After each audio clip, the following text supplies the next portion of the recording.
Pas takimit të djeshëm në kuvend për miratimin e kodit zgjedhor, kryeministri Hristijan Mickoski deklaroi se një pjesë e partive politike po bllokojnë miratimin e tij.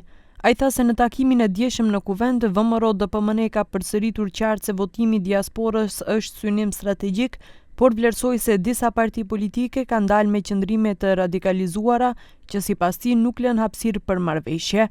Megjithatë, Mickoski shtoi se qeveria është e gatshme të pranojë shumicën e propozimeve të opozitës për fshirë një njësi zgjedhore, më shumë fonde për partitë më të vogla dhe votimin e diasporës me post, vetëm që kodi zgjedhor të miratohet. Едната беше да се гласа во рамките на Државната изборна комисија со консензус, нешто што за нас не е прифатливо. И тоа е позиција која што практично некој ја поставува за да нема договор.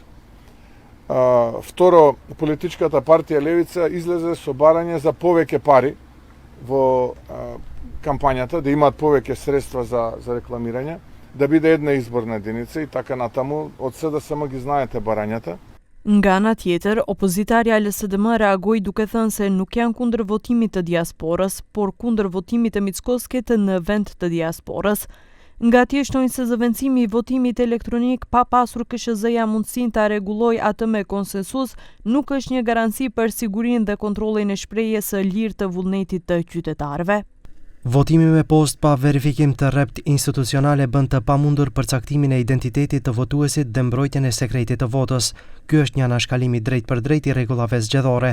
LSDM nuk do të lejojë grabitjen zgjedhore. Ne kemi detyrim të mbrojmë votën dhe nuk i pranojmë këto lojra të VMRO-s. Levica kundërshtoi deklaratat e kryeministrit Hristijan Mickoski se janë pranuar kërkesat e saj për kodin zgjedhor, duke theksuar se propozimi për një njësi zgjedhore është refuzuar.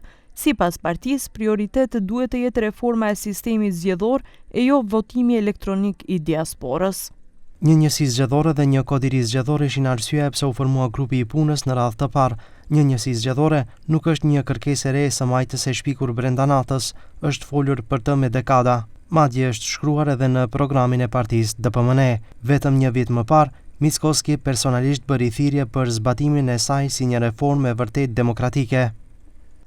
Përndryshe, pas qëndrimeve të kundërta mes pushtetit dhe opozitës, partitë ende mbeten larg një marrëveshjeje për kodin zgjedhor, duke e lënë të paqartë se kur dhe në çfarë forme do të miratohen ndryshimet.